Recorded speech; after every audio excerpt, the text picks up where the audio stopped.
listen. So I was actually creating a video, and then this happened. So I had to cut it short.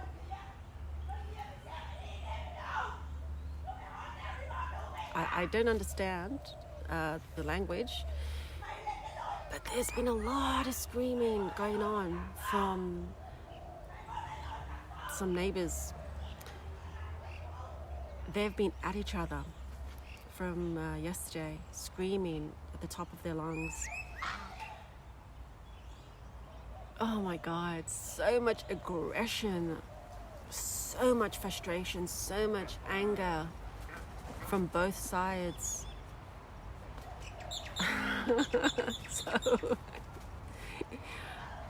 I mean, it's easy to be the outsider, having a bit of a giggle about it. But the reality is, when you're in that energy of anger and frustration, it's so easy to get lost in that ocean of emotion, in that story.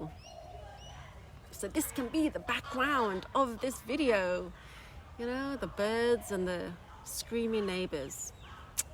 Yeah. Well, that will be good to share something with you guys, something that happened to me when it comes to the energy of anger. So many years ago, I had this experience where a family member, through marriage, a family member was absolutely screaming at me. And I was still fairly young, and my two kids were, in kindergarten, year 1, year 2. And this family member was screaming at me because they didn't get A's in their report. They got B's. And this family member was telling me, screaming with a red face, that I was a horrible mother.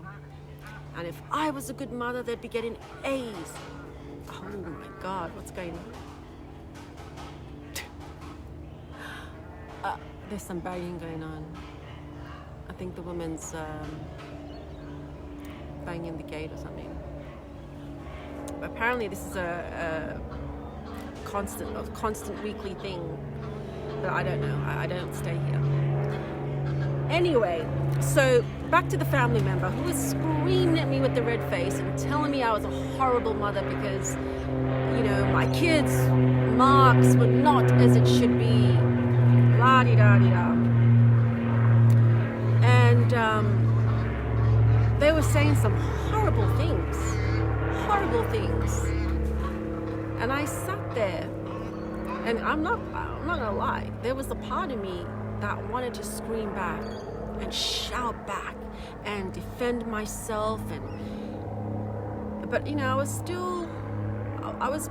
still quite new on my spiritual journey, but on it well enough to reflect on my response instead of reacting. So I sat there very quietly, and I decided on a different reaction, a reaction that, wow, I will never forget. So I got up and I went to this family member and I sat down, and he was so confused of why I decided to come and sit right next to him. God, I love this background. And I put my hand on his chest. I looked into his eyes and I said, I love you.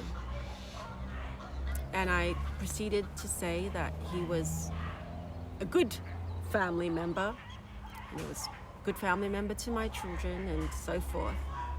And I said, thank you.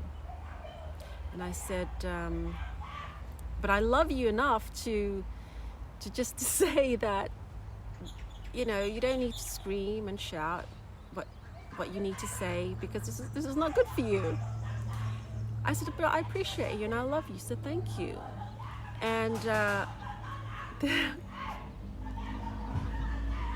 oh my, thank goodness I didn't scream back. But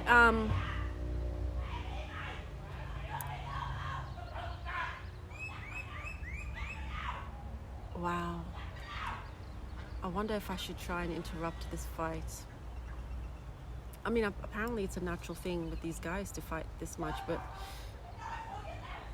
I don't know. There's a part of me that wants to go and say, hey guys, stop.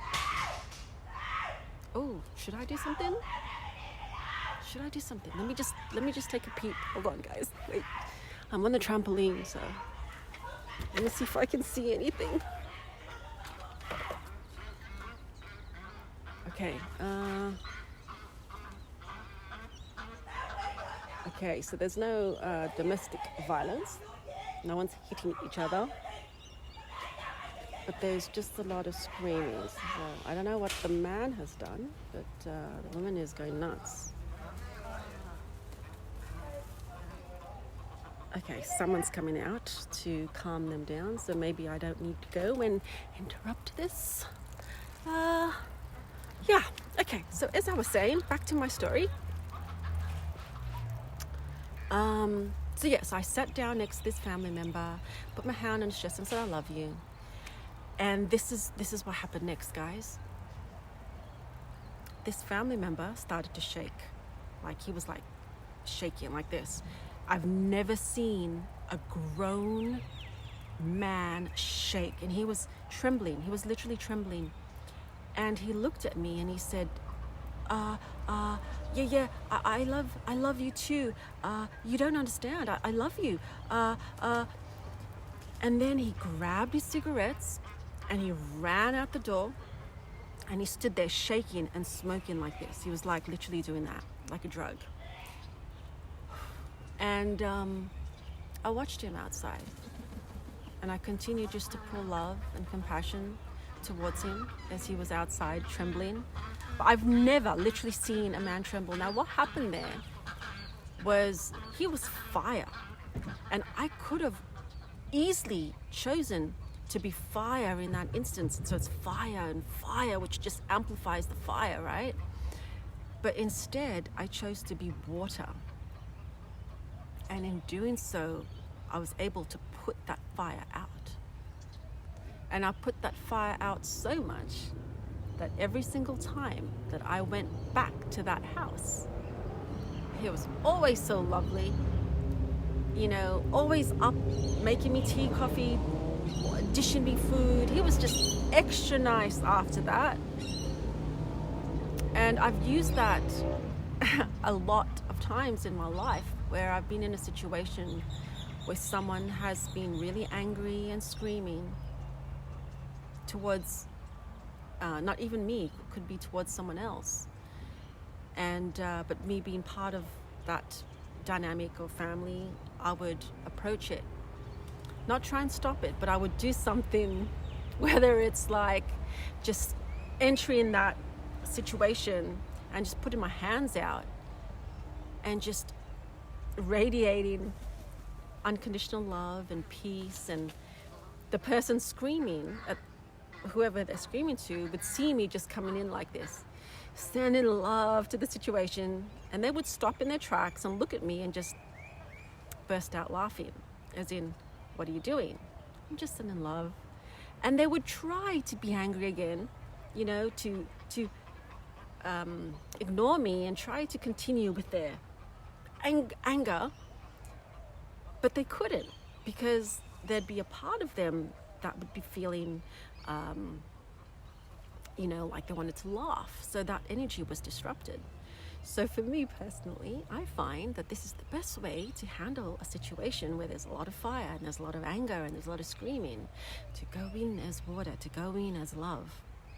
Anyway, guys, that was a pretty exciting moment. The neighbors seemed to have calmed down. It was only just screaming. There was nothing physical or violent taking place. I double checked, and they seem to have calmed down now. But I can tell you that they certainly do have loud voices. Maybe they should watch this YouTube video. Anyway, guys, I hope you all have a really great day, and I look forward to sharing with you all soon.